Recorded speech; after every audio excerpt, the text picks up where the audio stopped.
ভোটের আগেই বিএনপিকে জিতিয়ে দিতে বিএনপিকে জিতিয়ে দেওয়ার বিরাট পরিকল্পনা ফাঁস করে দিলেন পিনাকি ভট্টাচার্য।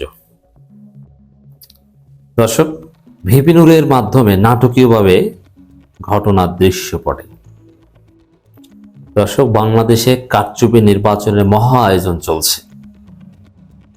নানান গোষ্ঠী, বিশেষ করে দুর্নীতি যাদের ভরসা, ভারতের হেজিমনি বাংলাদেশে কন্টেন্ট থাকবে এটা যাদের একমাত্র উপাদান, তারা ভারতপন্থী দল বিএনপিকে ক্ষমতায় আনতে উঠে পড়ে লেগেছে এবং ভোটের আগেই বিএনপির ক্ষমতায় আসাটা তারা নিশ্চিত করতে চায়। দেশের পরিস্থিতি এখন সেদিকেই। তো দর্শক, পিনাকি ভট্টাচার্য এই বিষয়ে কিছু গুরুত্বপূর্ণ বক্তব্য দিয়েছেন। That's very significant. আসলে কারা কি করছে, সেই পুরনো জমানায় হাসিনার আমলে ঠিক যেভাবে হাসিনা যাদের মাধ্যমে ভোট চুরি করাতো কিংবা মোটামুটি গোছালো কারচুপি নির্বাচন 2018 সালে, তখন যাদের মাধ্যমে ভাগ বাটোয়ারা করা হয়েছিল, ভারত যাদের মাধ্যমে যুগ যুগ ধরে বাংলাদেশে তাদের হেজিমনি ধরে রাখছে, সেই ডিজিএফআই এখন মাঠে নেমেছে ভোটের আগেই বিএনপির ক্ষমতা নিশ্চিত করতে। এটা অ্যালার্মিং। কিন্তু আমাদের জন্য আশার দিক হচ্ছে যে এই ডিজিএফআই তো হাসিনাকে বাঁচাতে পারেনি। হাসিনা ক্ষমতায় ছিল, ক্ষমতায় রক্ষা করতে পারেনি। এখন বিএনপি ক্ষমতায় না, আবার ভারতের হেজিমনি বাংলাদেশের মানুষ এখান থেকে দাওয়া করেছে। সেই জায়গায় এই ডিজিএফআই কিভাবে বিএনপি ক্ষমতা এনে দিবে? পারবে না, বরং ধরা খেয়ে মাইর খাবে। একটা হচ্ছে যে আপনি মনে চুরির প্ল্যান করছেন কিন্তু ভয়ে চুরি করতে যাননি, আপনি বেঁচে গেছেন। আরেকটা হচ্ছে যে আপনি চুরি করতে যে ধরা পড়েছেন। এই দুইটার মধ্যে পার্থক্য আছে। এখন এই ডিজিএফআই এমন কাজ করতে গেছে, ওরা তো চুরি করতে যে ধরা পড়বে, চুরি করতে যে সাকসেসফুলি চুরি করে আনতে পারলে একটা কথা ছিল, কিন্তু ওরা চুরি করতে যে ধরা পড়বে তারপরে মাইর খাবে। আর এইসব ডিজিএফআই টিপে এগুলো তো থাকবে না। জামাতের সাথে ডিজিএফআই বিএনপিকে জিতিয়ে দেওয়ার ষড়যন্ত্র করছে, বিএনপিকে ক্ষমতায় আনতে মাঠে নামাচ্ছে। আরে এই জামাতের সাথে কারা আছে? এই ছেলেরা, এই নাসিরউদ্দিন পাটোয়ারি, এরা বলেছে ডিজিএফআই প্রত্যেকটা ইট প্রয়োজনে আমরা খুলে আনবো। এখানে হাসনাত আব্দুল্লাহরা আছে। অতএব এই নতুন বাংলাদেশে কোনো ডিজিএফআই কোনো প্রজেক্ট বাস্তবায়ন হতে পারবে না। আর কেন ডিজিএফআই প্রজেক্ট এবার মারা খাবে বিএনপিকে ক্ষমতা এনে দেওয়ার? পিনাকি ভট্টাচার্যরা টাইমলি এটা দৃশ্যপটে এনেছেন। জামাত, এনসিপি এরা এগুলো কি জানে না? তারা কি আঙ্গুল চুষবে? আমিরে জামাতের সাথে সাবেক সেনা অফিসারদের মিটিং হয়েছে। গুরুত্বপূর্ণ প্রভাবশালী হেভিওয়েট সব সেনা অফিসাররা ছিল। তারা জামাতকে ক্ষমতায় দেখতে চায়। ডিজিএফআই সেনাবাহিনী পরিচালিত, সরাসরি সেনাবাহিনীর না। তারা বিএনপিকে ভোট না পেলেও, না জিতলেও জিতিয়ে আনার চেষ্টা করবে। আর সাবেক সেনা অফিসাররা বসে বসে আর বিপ্লবীরা আঙ্গুল চুষবে, এটা মনে করছেন? না। অতএব ডিজিএফআই এগুলো কিচ্ছু করতে পারবে না। কিন্তু চেষ্টা করছে, আমরা আলোচনা করছি, এর মধ্য দিয়ে এদের ষড়যন্ত্র ব্যর্থ হবে। আমরা বলছি সাহস করে, ডিজিএফআই বিরুদ্ধে বলা মানে নিজের ফাঁসির দড়ি গলার সামনে ঝুলানো। এটা আমরা জেনেই বলছি। আমাকে অনেকে সতর্ক করেন যে ভাই অনেক কিছুই বলেন, বিএনপির চান্দাবাজের বিরুদ্ধেও বলেন, কিন্তু ডিজিএফআই বিরুদ্ধে বলে তো কেউ টিকতে পারে না। আর হাসিনার বিরুদ্ধে বলে হাসিনার পতন ঘটেই যারা টিকেছে, আর আপনি এসছেন ডিজিএফআই। হাসিনার চাইতে বড় না, হাসিনার বিরুদ্ধে আমরা বলেছি না। ডিজিএফআই, এনএসআই বিএনপিকে জেতানোর জন্য মাঠে নামেছে। পিনাকি ভট্টাচার্য বলছেন হ্যাঁ এনএসআই নেমেছে।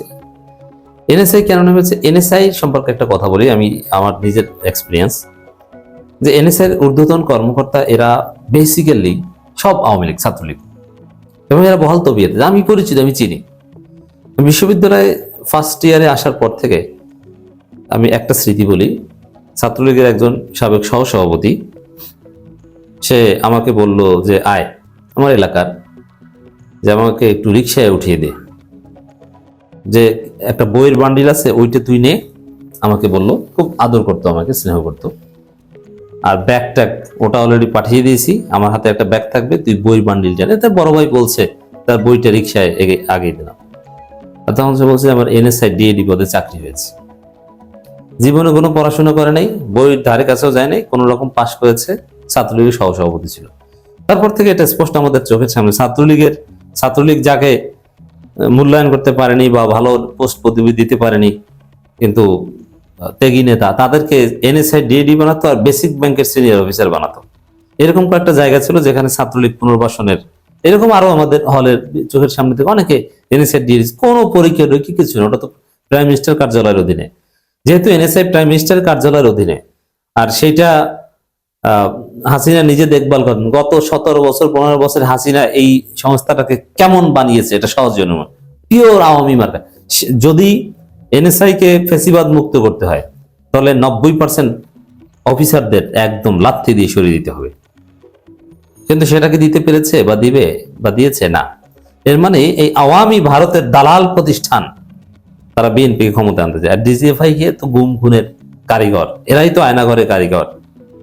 এখন স্বাভাবিকভাবে দেশপ্রেমিক শক্তি ক্ষমতা আসলে এইসব ডিজিএফআই থাকারই কথা না। এনএসআইও একদম ডিজলভ করে দিয়ে নতুন ভাবে 2টা গোয়েন্দা সংস্থা দরকার বাংলাদেশের, এই 2টা ডিজলভ করে দেওয়া দরকার। যেহেতু তারা অস্তিত্ব সংকটে, এই জন্য বিএনপির কাঁধে ভর করে তারা ক্ষমতা আসতে চায়।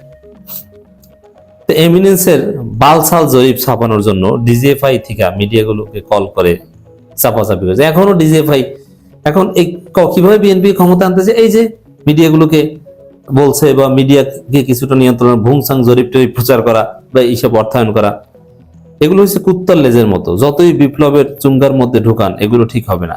চুঙ্গা থেকে বাইর করলেই বাঁকা হয়ে যায়। যেসব কাম করার জন্য তৈরি করা হয়েছে এই সংস্থাগুলো, তার ধারে কাছেও নেই, আছে সারাক্ষণ আকাম করার জন্য। এই গণবিরোধী ও অপরাধী সংস্থাগুলোর ব্যাপারে জাতিকে একটি বড় সিদ্ধান্ত নিতে, মানে এগুলো ইট খুলে আনতে হবে, এনসিপির ভাষায় বললে ওইটা। তো দর্শক, এটা আমাদের জন্য অ্যালার্মিং। আবার এ ধরনের একটা বিষয় ভিপি নুরুল হক নূরের মাধ্যমে দৃশ্যপটে এসেছে। নুরুল হক নূর বলেছেন, বিজয় আমাদের হয়ে গেছে, এখন শুধু আনুষ্ঠানিকতা। আত্মবিশ্বাস কোথায় পেয়েছেন? ওই ডিজিএফআই বা এইসব এজেন্সি থেকে সিগন্যাল পেয়েছেন। নূরের মাধ্যমে ঘটনা দৃশ্যপটে এসেছে, মানে মুখ ফসকে বের হয়ে গেছে। এই কথা নূর না, কেউ বলতে পারে না, এটা আচরণবিধির লঙ্ঘন। দর্শক, ভোটের আগেই আমরা জিতে গেছি, আনুষ্ঠানিকতা বাকি, এটা ভোটের প্রতি এক ধরনের অবজ্ঞা। ভোটের ফলাফল নিয়ে এমন বিভ্রান্তিকর ঘোষণা দেয়া, এটা আচরণবিধির লঙ্ঘন এবং এর শাস্তি আছে আমাদের আচরণবিধিতে।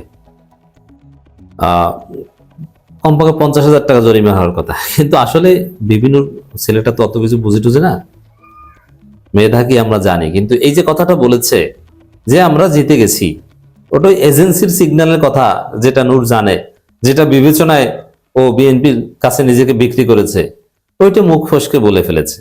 আর এদিকে পিনাকি সুন্দরভাবে ব্যাখ্যা করেছেন যে 2 2 4 কিন্তু মিলে গেছে। আমাদেরকে সতর্ক থাকতে হবে।